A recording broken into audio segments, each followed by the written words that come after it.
السلام عليكم ورحمة الله وبركاته. زي ما احنا شايفين كده الساعة الترند أجدد ساعة نازلة، ساعة أبو هشيمة. زي ما احنا شايفين منها اللون الكحلي واللون الأخضر. هنشرح كل حاجة بالتفصيل دلوقتي. اللون الأخضر بتاعها وده اللون الأبيض بتاعها. الساعة دي ماركة ريتشارد. هي الساعة اللي طالعة ترند الجديد، أجدد حاجة نازلة. ده اللون الأحمر بتاعها وده اللون الأسود بتاعها. طبعا الساعة بمينا مفرغة اهي من جوه زي ما احنا شايفين، ومنقوشة من جوه. يعني انا هوضحها لحضراتكم بالتفصيل. ده اللون الاسود زي ما احنا شايفين، الجلدة بتاعته رابر بلاستيك. خامة ممتازة وخامة تعيش زي ما احنا شايفين كده.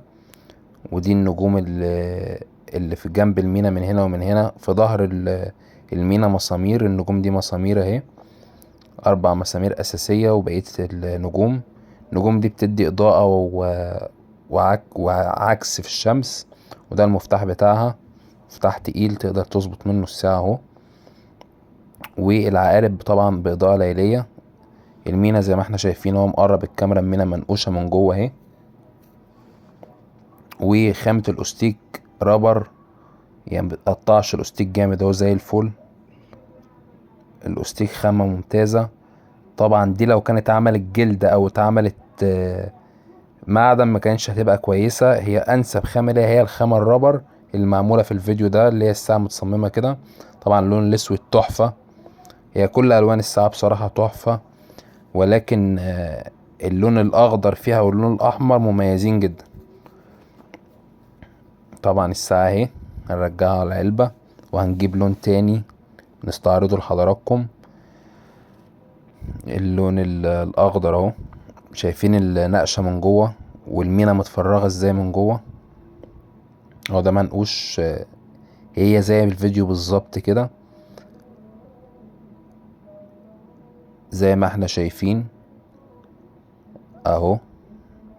تشوف شكلها على ايدك بتنطق، شكل الايد بيبقى شكل الايد تحفة. الساعة يعني دي عظمة معمولة. طبعا المينا كلها بلاستيك. تقول لي المينا بلاستيك ليه؟ اقول لك اي ساعة رياضية او اي ساعة من الموديلات دي ما ينفعش تكون غير بلاستيك. شكلها على الايد اهو تحفة. اللون الاخضر ما يقلش حلاوة وجمال عن اللون الاسود وعن اللون الاحمر وعن اللون الابيض وعن اللون الازرق. طبعا اللون الابيض اهو زي ما احنا شايفين.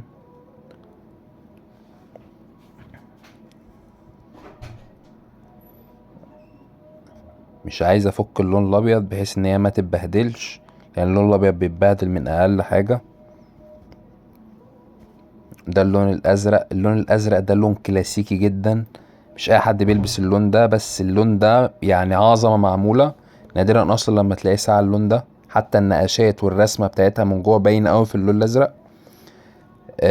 طبعا بيمشي الساعة دي، بتمشي مع الكلاسيك ومع الكاجوال. بتمشي مع